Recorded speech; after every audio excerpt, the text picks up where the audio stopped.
দেখো এই যে কার্তিকের মেনু ঠিক হচ্ছে। এই মেন মানুষটা কিন্তু এই যে পিয়া, হ্যাঁ পিয়া এই যে লিখছে খাতায়। আমি এই যে কিছুই জানি না, আমি একটা সাদামাটা মানুষ। আমার কাছে বলতে চ এই কাজটা একটা কাজ করি। আমি যে কী কাজ বলছে, যে যার কথা আমি বলছি সে আমার যা সুস্মিতা নাম করে দিচ্ছে। বলছে চ কারোর বাড়ি থেকে কার্তিক ফেলে আসে। তা আমি বলছি বুঝে শুনে ফেলতে দেবে, যারা একটু আমাদেরকে খেতে দেবে। হয়তো এমন কথা করে ফেলে আসলাম ফল মিষ্টি দিয়ে। দাদা তোর লেখাটায় দেখায়, দাঁড়া লেখাটা দেখায়।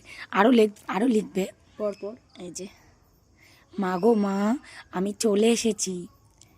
না জোরে বলা যাবে না, সব শুনে যাবে। এবার আদর করে ঘরে তুলে আমাকে নাও, ঘরে নাও আমাকে, আর রাগ করো না কিন্তু। বাবাকে বলো ছেলের জন্য খেলনা আনতে, কাকুকে তৈরি থাকতে বলো আমাকে ঘুরতে নিয়ে যাবে। আমার দুই দাদাকে বলো তাদের একটা ভাই এসেছে। আর দাদু ঠাকমাকে বলো আমি এসেছি বলে ওরা রাগ করে না। এই আর তারপর মেনুতে কি লিখেছে, মেনুটা দেখো। এই যে মেনুটা নর্মালি দিয়েছি আর কি। বেগুনি আছে, খিচুড়ি, ল্যাবড়া, চাটনি আর পাঁপড়, আর শেষ পাতে বড় একটা রসগোল্লা।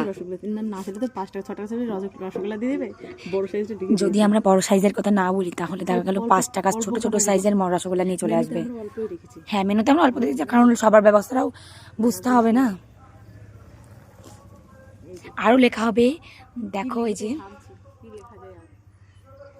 যদি কিছু খেয়েছি এখন তো স্বীকার করা যাবে। আরে লেখ না আই লাভ ইউ মা। দেখো আমাদের লেখা কমপ্লিট হয়ে গেছে।